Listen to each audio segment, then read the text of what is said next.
নমস্কার সম্মানীয় দর্শকবৃন্দ,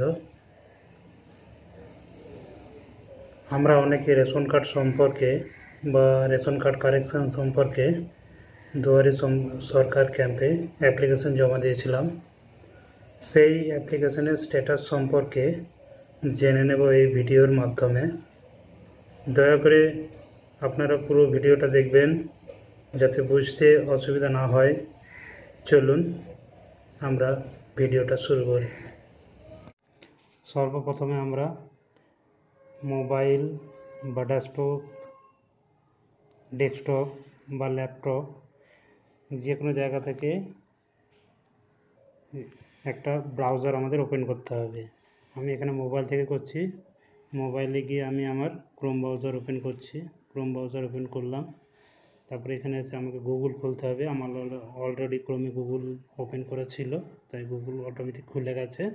তো গুগলে আসার পর আপনি এখানে আপনাকে লিখতে হবে FWD.wb.gov.in।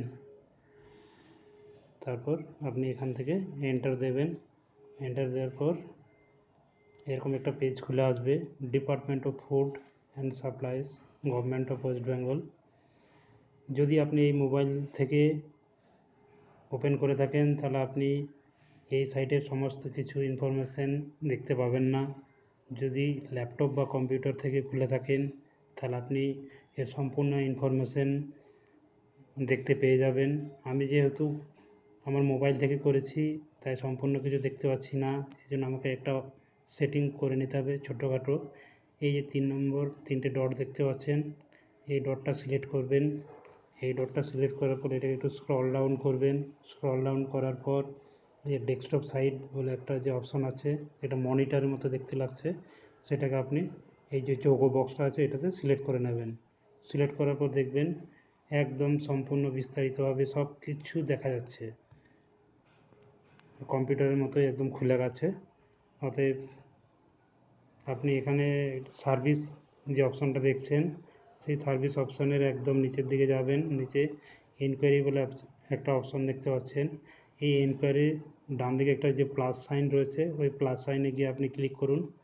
ক্লিক করলাম। ক্লিক করার পর এখানে আরও অনেকগুলো অপশান খুলে আসবে। সেখানে থেকে আপনাকে check ration card application status এই অপশানটা সিলেক্ট করতে হবে। সিলেক্ট করলাম।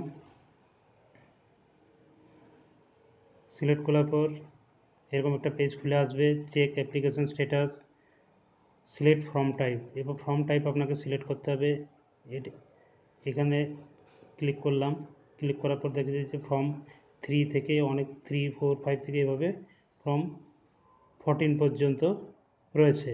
এরপর ফর্ম 14 পর্যন্ত রয়েছে। এবার এর মধ্যে আপনি যে ফর্মটা ফিল আপ করেছিলেন তার নাম্বারটা যদি আপনার মনে থাকে তাহলে আপনি এই নম্বরটা সিলেক্ট করবেন। আর যদি আপনার ফর্ম নাম্বারটা মনে না থাকে তাহলে আমি একটু সংক্ষেপে কোন ফর্মে কিসের জন্য অ্যাপ্লিকেশন করা হয়েছিল সেটা সম্পর্কে আমি একটু বলে দিই। ফর্ম নাম্বার 3তে ছিল কোনো পরিবারে যদি কারোর রেশন কার্ড না থাকে, অর্থাৎ কোনো পরিবারের কারোরই রেশন কার্ড নেই, তাদের ক্ষেত্রে ছিল ফর্ম নাম্বার 3। আর ফর্ম নাম্বার 4এ ছিল পরিবারের যদি কিছু সদস্যের রেশন কার্ড আছে আর কিছু সদস্যের নেই, তাদের ক্ষেত্রে ফর্ম নাম্বার 4। ফর্ম নাম্বার 5এ ছিল ভুল সংশোধন করার জন্য। ধরুন আপনার রেশন কার্ডে নাম ঠিকানা ভুল আছে, সেক্ষেত্রে আপনি ফর্ম নাম্বার 5 ফিল আপ করেছিলেন।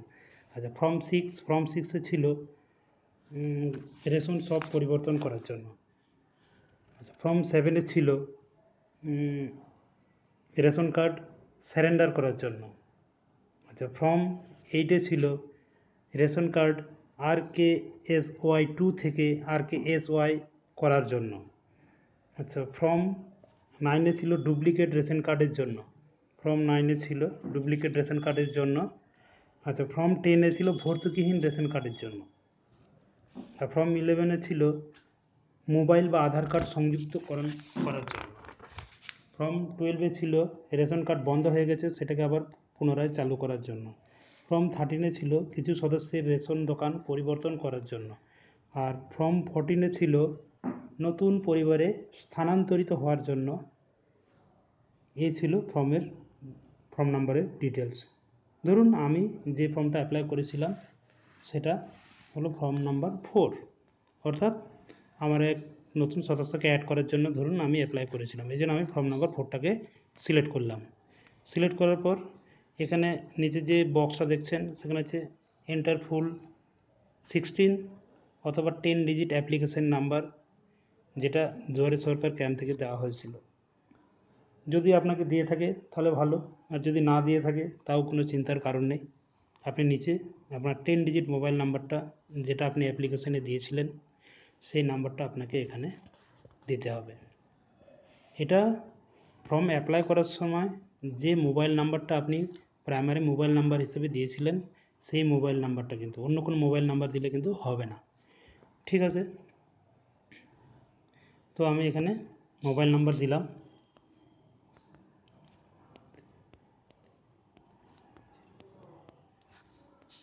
মোবাইল নাম্বার দেওয়ার পর এই যে ক্যাপচাটা দেখছেন, এই ক্যাপচাটা আমাকে এই বক্সের মধ্যে ভরতে হবে। ক্যাপচাটা আমি ভরে নেব। 1 1 3 D A E হয়ে গেল। তারপরে আপনি সার্চ করবেন। সার্চ করলাম, সার্চ করলে একটু নিচের দিকে স্ক্রল করবেন।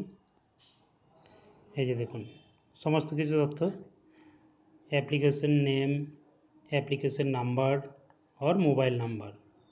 যেহেতু আমাকে অ্যাপ্লিকেশন নাম্বার দেয়নি, মোবাইল নাম্বারটা আমার দেখাচ্ছে, এই জন্য এখানে কোন ব্লক বা মিউনিসিপ্যালিটির আন্ডারে ওটা দেখাবে। তারপরে সিরিয়াল নাম্বার দিয়ে দেখুন এখানে অনেক কিছু অপশান আছে, যেটা হচ্ছে স্টেজ, ফর্ম এন্ট্রি, ফর্ম 4, কত নম্বর ফর্ম অ্যাপ্লাই করেছিলেন, কবে ডেটটা কত ছিল সেই ডেটটাও দেখাবে। রেকমেন্ডেশন বা ইন্সপেক্টর রেকমেন্ডেড কত তারিখে হয়েছে সেটাও আপনাকে দেখাবে। সমস্ত কিছু তথ্য এটা আপনারা চোখের সামনে দেখতে পাচ্ছেন, দেখে নেবেন। এরপর ভিউ কার্ড ডিটেলসে যদি আপনি ক্লিক করেন, আর যদি আপনি এটার পিডিএফ ফাইল নিতে চান তাহলে এই এক্সপ্লোর পিডিএফে ক্লিক করলে আপনার এটাকে, এই যে লেখাগুলো দেখছেন এটাকে আপনাকে পিডিএফ ফরম্যাটে দিয়ে দেবে। আর আপনি যদি ভিউ কার্ড ডিটেলস দেখতে চান তাহলে এখানে ক্লিক করবেন। আমি ভিউ কার্ড ডিটেলসে ক্লিক করলাম। ক্লিক করার পর আমার কার্ড হোল্ডারের নেম দেখুন দেওয়া আছে এখানে, রেশন কার্ড নাম্বার, রেশন কার্ডের ক্যাটাগরি কি, এপিএস নেম অ্যান্ড কোড এ দেওয়া আছে। আপনি এটাকে চাইলে এক্সপোর্ট পিডিএফ করতে পারবেন, এক্সপোর্ট পিডিএফ করে নিতে পারেন। এখান থেকে এক্সপোর্ট পিডিএফ করলে আপনি সেটাকে পিডিএফ ফরম্যাটে পেয়ে যাবেন। এই ছিল আমাদের রেশন কার্ডের স্ট্যাটাস সম্পর্কে বিস্তারিত আলোচনা। যদি আপনার ভিডিওটা ভালো লেগে থাকে তাহলে আপনি অবশ্যই লাইক, কমেন্ট ও শেয়ার করতে ভুলবেন না। ধন্যবাদ।